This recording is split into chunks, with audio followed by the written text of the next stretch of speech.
All right. Hi, guys. Okay. What do you want to do? You want to start now? Should we start with some of the feedback on the Humble and Fred program? Yeah, set it up on the show. I can't even remember when it was. Was it last week or earlier this week? Or I've lost track of time. When the original thing was? Yeah. Okay, we had Arthur Simeon. All right, yeah. And Aisha Alpha, a couple of our friends who are stand-up comics, and we were talking about stand-up comedy versus radio. And I was saying, that a lot of typical radio shows, when you hear them, like the bunch of people in a morning zoo setting, someone will say something, and everyone breaks into laughter as though it was actually funny. And we were talking about it as a stand-up comedy exercise, and I was basically saying if you could lift the words from what was said and put it on a stage that night, it probably wouldn't get the same reaction. And this was a discussion with comedians about stand-up comedy. And then in that conversation, we mentioned a story about going to New York with our bosses. In 2001. It was 2001. So it's a 13-year-old story. Yeah. And it was really more about us having to go with these two guys we worked with. We basically got a free trip to go listen to New York radio because that was before you could just sit in your computer and stream it. And stream it. So we were being consulted to death at the time, and you and I talked about on the show recently about having to sit down and listen to a bunch of New York shows, including Opie and Anthony. Right. And we sat in a hotel room, wasn't it? Yeah, it was like 8 o'clock in the morning. We got up, we had to, first of all, hammered. That was the same trip, by the way, where I threw up outside of the cab. If you're connecting those dots.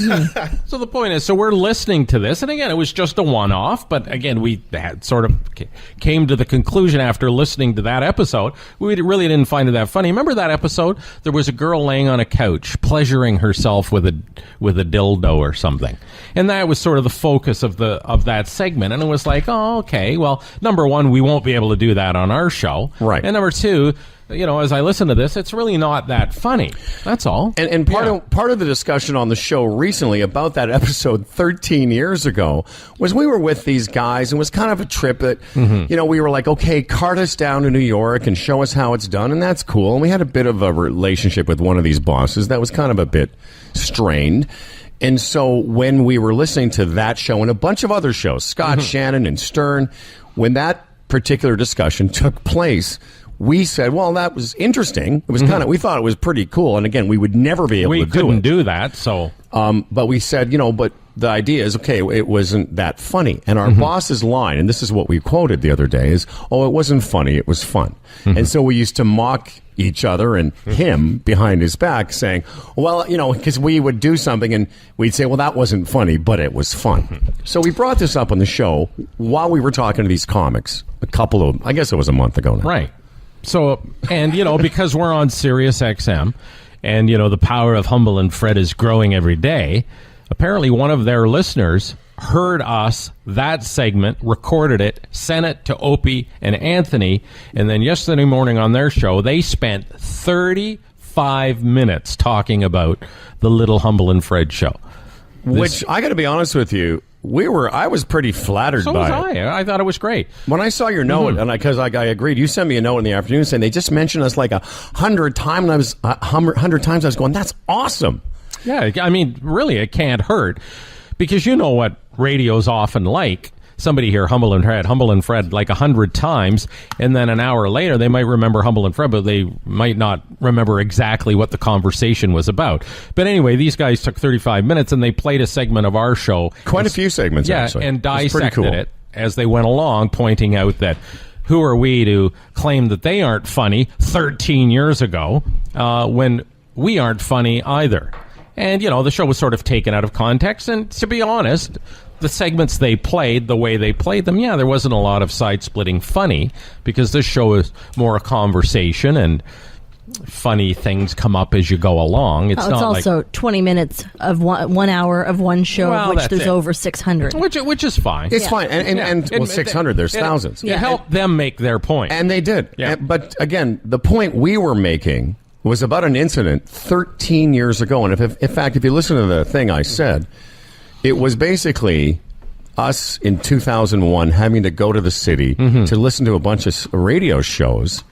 And that particular day, and I'm going to be honest, since that time until yesterday, I honestly haven't heard them. No, because, part of the point yesterday during their analysis and critique of the Humble and Fred show is that we've been fired and moved around a lot, which is false. But then again, you read their Wikipedia entry or whatever it is.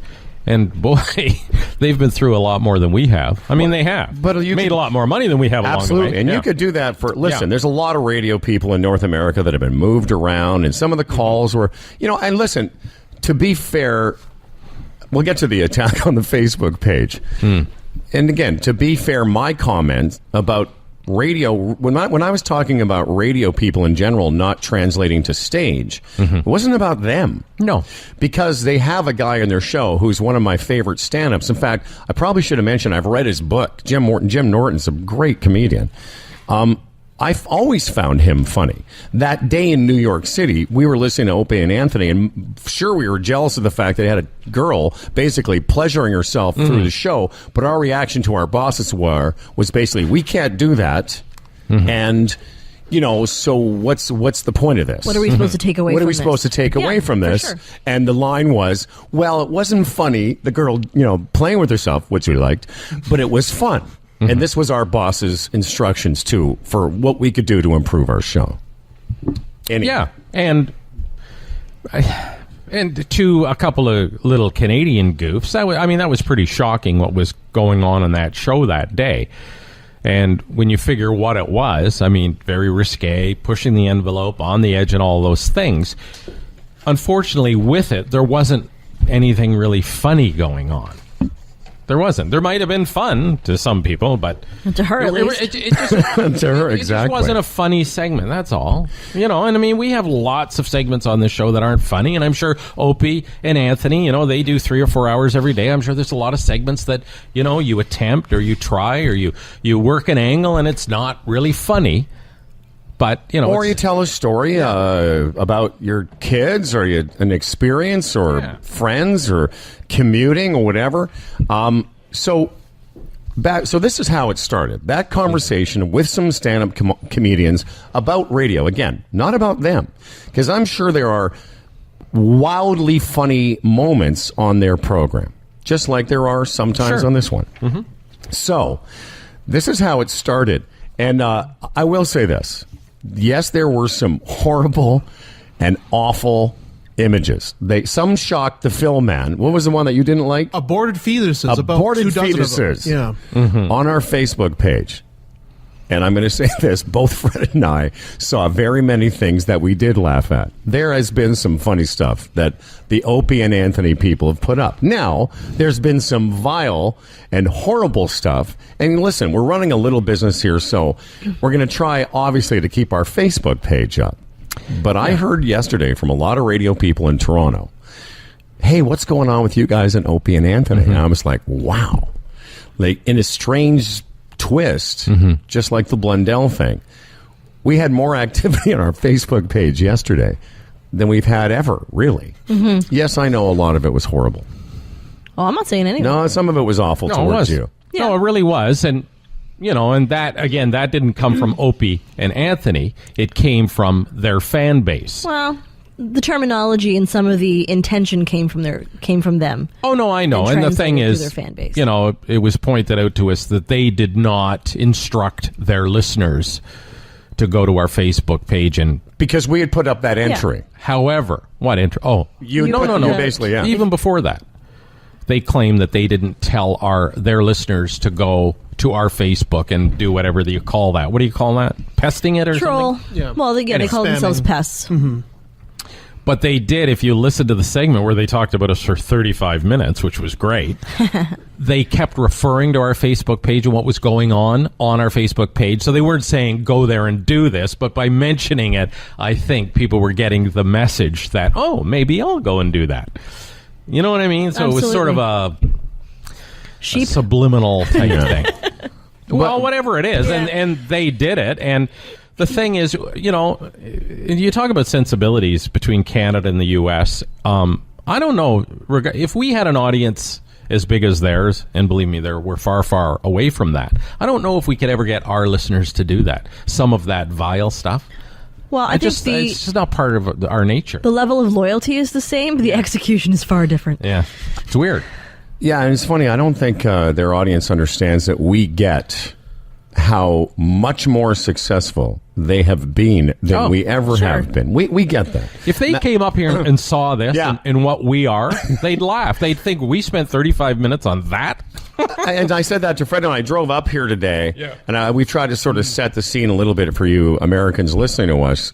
If you could see what a mom and pop operation it really is, the people, listen, whoever you are, whether it's in Texas or New York State or somewhere in America, and you wanted Eileen's fetus to die in an AIDS fire or whatever, whatever that was, which was, some of it was pretty funny. I actually wanted to send you a note and say, I don't think they really want your baby to get AIDS in your womb.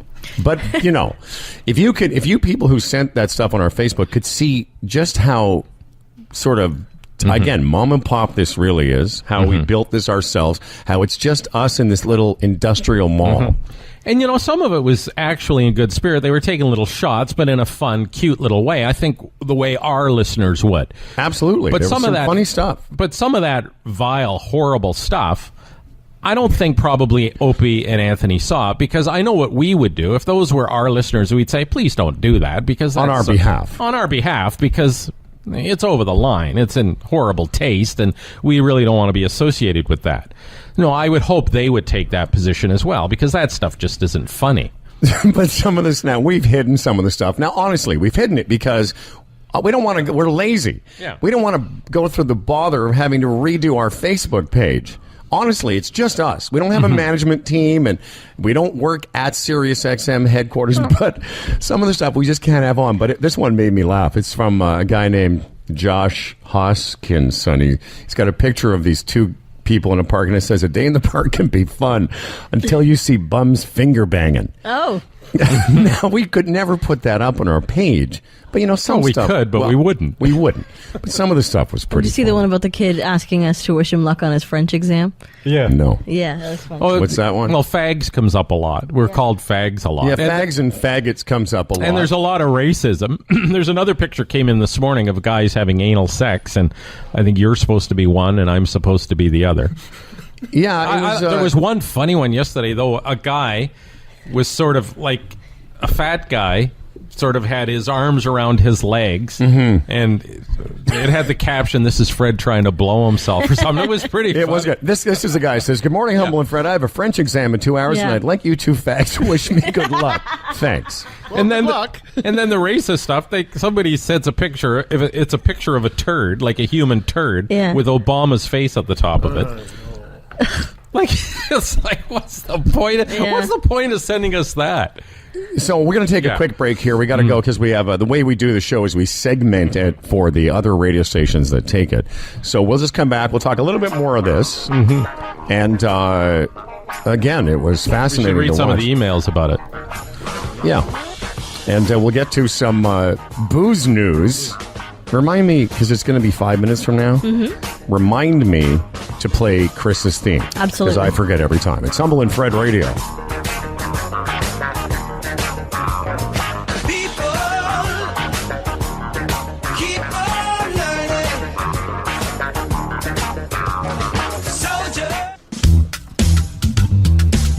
And live from Toronto, and on recorded digital audio, and word of mouth, it's Humble and Fred Radio. And via the Opie and Anthony network. Honestly, we should thank them. We've been trying to figure out a way to have some people at SiriusXM in the States to at least have heard about us, because on our SiriusXM channels in Canada, you know, we have a little operation here, but compared to theirs, I mean, their network, the XM network of the Sirius people there, I mean, it's a huge conglomerate. Well, you figure they have about, in the States, what, 30 to 40 million subscribers, I think? In Canada, it's 2.7 million subscribers. So, I mean, that creates great opportunity to get a lucrative fan base, almost by consolation, which is, hey, good for them. Wow. No, it's fantastic. And here's the other cool thing, like for us and our sponsors, we're getting some attention.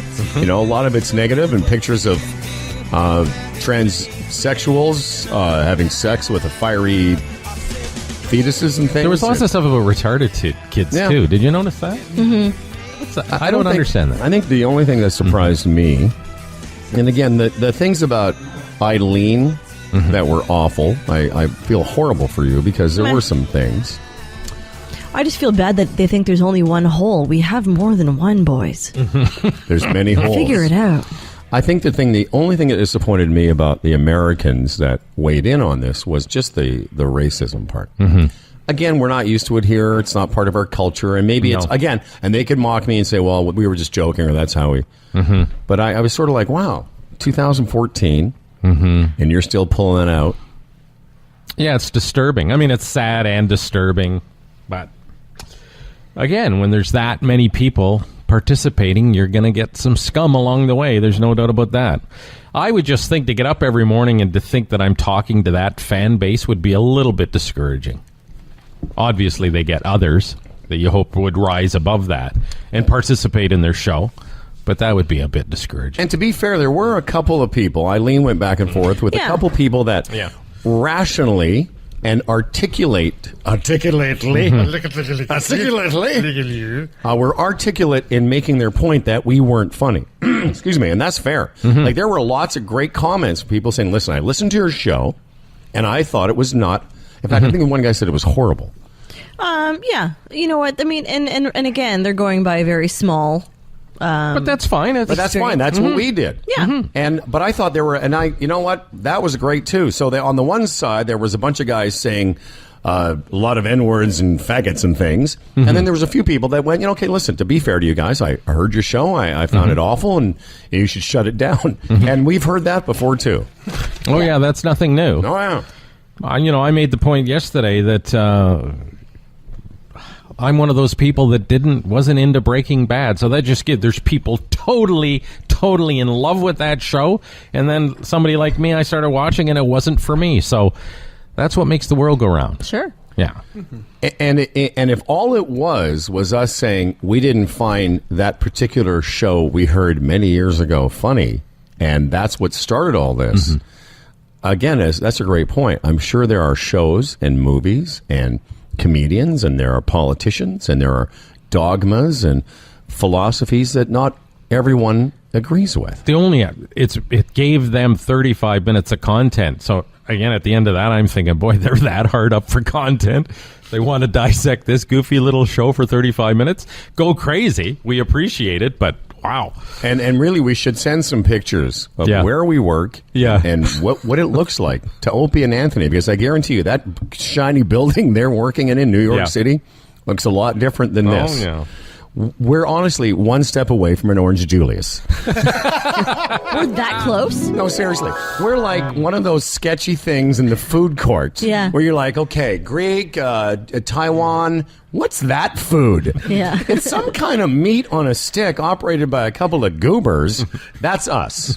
Okay? We're like the mystery food served up by some swarthy people from a foreign land. The Gubiyaki experience. Exactly. So anyway, we go out, we get sponsors for ourselves. We're very lucky to have some nice people like the Wunderlist. Toronto Star's email rewards program provides a one-of-a-kind experience to its subscribers with exclusive product offers and over 500 yearly contests. Go to wunderlist.ca to join. How about this? The Young Drivers Contest, okay?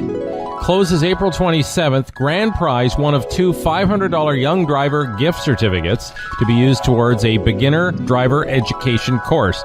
This is invaluable because the kids learn the proper way to drive and it helps insurance. It really is superb. Both my kids were in this program. I'm only laughing because, a few weeks ago there was that picture of the guy they found in the Middle East somewhere that hadn't taken a bath in like 60 years and his hair was all matted and his fingernails were overgrown. That's us. Yeah. That's who we are. They found us somewhere. Oh, those two guys have not bathed in 37 years. Let's give them a hot meal. They what? And they eat roadkill. That was, I guarantee you, if Opie and Anthony saw this, they'd be like, seriously? This is what we got excited about? They probably fall in love with us because they go, isn't that sweet? Look what those guys have done. Because like Opie and Anthony, I mean, if it wasn't for this, we were without work and we had to figure out a way to survive.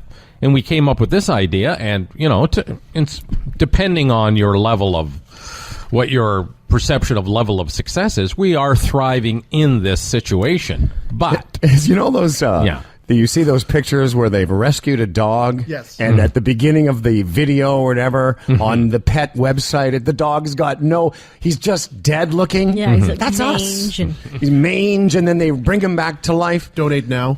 You're absolutely right. They would probably want to adopt us. Yeah. They would probably say, listen, you guys, we had no idea. It was so pathetic. Yeah. In fact, the more I think about it, the more I find that amusing. Because, honest to God, they're driven. I guarantee you, those two guys are driven to work every day in a limousine, and rightly so. They get up early. They have to be in Manhattan. We honestly, we are like three-legged dogs. We're eating roadkill, and we haven't had a bath in 70 years, and we're running a food court, food outlet. Okay, go ahead. Yes. Hello. Is this the legendary Humble and Fred? Yes, it is. Yeah. Who's this? This is Chris from Hamilton. Oh. Hey, Chris from Hamilton. Okay, I just want to say I feel bad for Opie and Anthony because the last radio people to start a battle with you are just doing a shitty podcast now. Hey, we were in battle with ourselves. Yeah. No. Oh yeah. They don't want to do battle with us. Oh my God, they might catch something. Yeah. Or they might shut down your Facebook page. That's right. Opie and Anthony got fleas from doing battle with us. All right. Well, listen, Chris, we appreciate it. Thanks very much. Bye. Thanks, buddy. Liar, whore, and you know it.